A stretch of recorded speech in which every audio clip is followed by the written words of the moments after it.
Trump's closest allies are getting their day in court. And to be honest, things aren't going that great.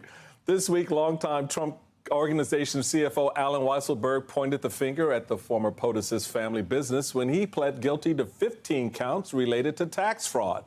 But that's just the beginning. Rudy Giuliani spent 6 hours testifying before a grand jury in Georgia. Lindsey Graham is scheduled to take his turn on the witness stand on Tuesday. And Mike Pence indicated he just might be willing to talk to the January 6th committee if asked. Kind of makes you wonder, who's going to flip first? Well, we'll find out. Joining me now is Michael Cohen, Trump's former personal attorney. So what info does the January 6th committee actually think it could get from Mike Pence? Look, I don't know what Mike Pence knows other than to say he probably knows everything. But in your previous segment, you were talking about flipping, Mike. Let me put it to you this way. There's going to be so much flipping. Let me do it in Donald voice. There's going to be so much flipping. It's going to be like watching a gymnastics event. I mean, that's really what we have going on here.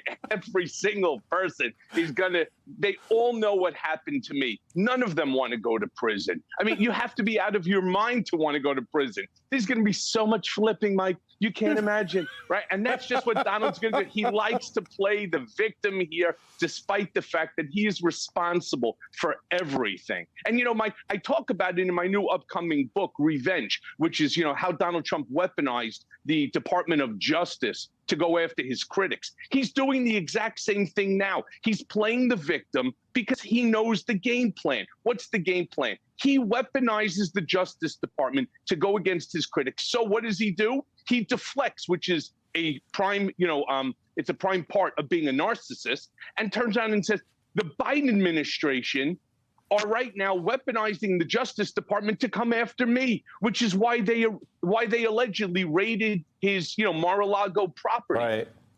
So Michael, I want to. I like your point about the flipping. I agree with you. I think there's going to be a whole lot of flipping over the next few weeks. But let's talk a little bit about Allen Weisselberg, who is required to testify at the Trump Organization's upcoming trial in October.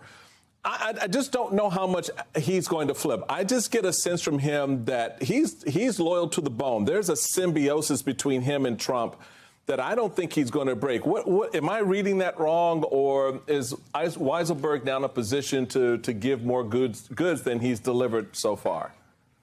Well, like we've talked on, you and I, when you were a guest on my podcast, Mea Culpa, yeah, you're 100% wrong. Right? Trust me, the guy's 75 years old, Mike.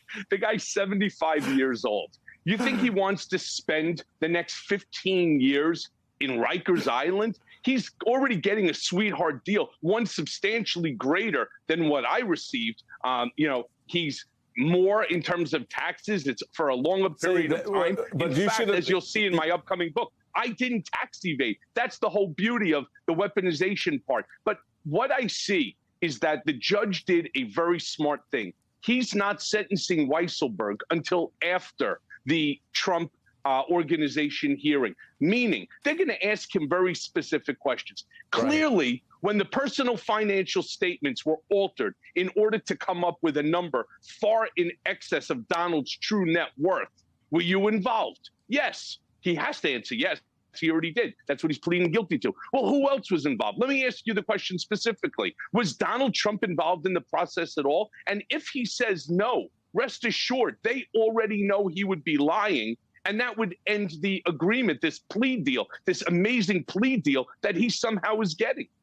Well, first, he got that deal because he's an accountant, and you didn't because you're a lawyer. But I digress. So By the way, he's not an accountant. Mike, he's not an accountant. He's a bookkeeper. He's not a CPA. He's a bookkeeper, glorified bookkeeper. But here's the most important piece, though, Michael. How worried should Trump be about what Giuliani has to say in his grand jury appearance? It's not just Giuliani. It's everybody. Understand that the way Donald Trump behaves, and I've used this statement many times before, he acts like a mob boss. So there's an entire, we'll call it, family underneath him. You have your capos, you have your soldiers. Every single person involved will be able to provide additional testimony that is going to sink not just the Trump organization, but its eponymous leader, the Fuhrer himself. There's no way for him to escape liability. There's no way for him to now escape, being held accountable for finances, because nothing went on at the Trump organization that did not involve directly Donald Trump's approval.